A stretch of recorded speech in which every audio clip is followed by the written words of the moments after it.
obviously people were saying Bryan Mbeumo potentially to come along with him. Knows him very, very well, has thrived under him. Can you see it happening, Michael? If I was predicting now, I could still probably see him going to Manchester United. Oh, okay. Because it seems like his heart was set on there, and then it's, oh, hang on, I've got an option here. I've got Thomas Frank still, who he admires, adores, and has done so well with him. London, Champions League football. But I still think he'll end up at Manchester United. I could be wrong, but that's how I see it now as of tonight. Spurs want attacking reinforcements in that area. There is interest in Antoine Semenyo of Bournemouth. They like the player. Not so sure if they potentially like the price that Bournemouth. If we talk about Bournemouth nearly the whole hour. They've received a lot of money for a lot of players. They don't want to be decimated, do they? So that's one to keep an eye on. They do like him, but we'll have to wait and see. There's Kudus from West Ham. They like as well, but yeah, it's a really. I mean, we say it all the time. I know we do, but it's a big summer because Spurs jug like Europa League and Premier League. They put all the eggs in the Europa League basket last year, and Ange Postecoglou will say, "Well, I got it right, didn't I?"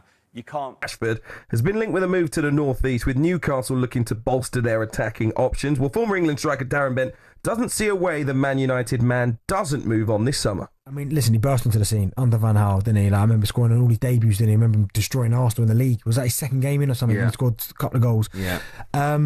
I mean, he's Manchester United through and through. What's he got? 142 goals for them in his career. He just looks to me now that he needs a fresh challenge. He needs some kind of motivation. Because he went to Villa and it was there, he looked sharp, he was smiling again, he looked hungry. Yeah. But then when Rúben Amorim first came in and he said that, I think it's probably time I need a fresh challenge. As a manager, I just don't see how you go back from that. How can you then trust someone who's made it quite clear, not only to you, but I mean, he might have done it personally, but he's also done it publicly, that, yeah, I need a fresh start. Well, it's interesting. The idea of Marcus Rashford at Newcastle United, the first thing that comes to mind is, does he start? I think from a Newcastle perspective, it makes sense, actually, because he can play across the front three, cover. He's obviously got good experience as well, motivated, like we said, in a World Cup year. But would Marcus Rashford suit Newcastle in terms of his career? It's difficult to say, really. If I think about Marcus Rashford at Man United for all of those years, it felt like towards the end he was carrying around an extra weight, a baggage that came with being the local guy and the guy that was almost expected to turn around all the problems at Manchester United, which was never going to happen, really.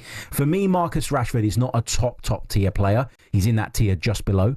And I think for somebody like Newcastle going into a Champions League campaign where the last time they were in the competition, they struggled for depth, they had injuries, they couldn't juggle the two, and they ended up missing out on the Champions League in terms of qualifying the following year. I think I'd be looking at him and thinking this is a great opportunity to bolster my squad. Now, Rashford has to come down a peg or two, and he has to understand that right now he's not the Marcus Rashford that was leading the line for Manchester United and that was being lauded every week. He went to Aston Villa. He did really well at Aston Villa, I thought. He had a really good impact in a short space of time under Unai Emery. Monaco have emerged as contenders to sign goalkeeper André Onana from Manchester United. Although a change of goalkeeper was not viewed as a priority at United this summer, the club are willing to listen to offers for every one of their players. Onana, signed from Inter Milan for £47.5 million 2 years ago, endured another unconvincing campaign last season for United, but that has not put the French side off inquiring about him. When asked if he could leave United this summer, Onana replied, "Will I leave? I don't know, we'll see." Monaco keepers Philippe Cohn and Radoslaw Majecki did not entirely convince last season, which has led the club to start looking for a new first-choice keeper this summer. As well as Onana, Chelsea's George Petrovic has emerged as a target for Monaco, after returning from a loan spell at Strasbourg, with the Serbia stopper not expected to have a future at Chelsea. An exit for Onana would see United push for a new number one goalkeeper.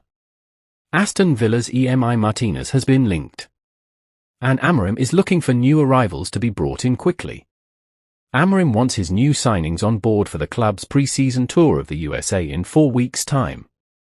United have been slow to recruit this summer, with £62.5 million winger Matheus Cunha from Wolves their only signing so far. Amorim is impatient for the new signings to be on the plane for United's 3-game tour of the States, which sees them face West Ham, Bournemouth and Everton in the Premier League Summer Series.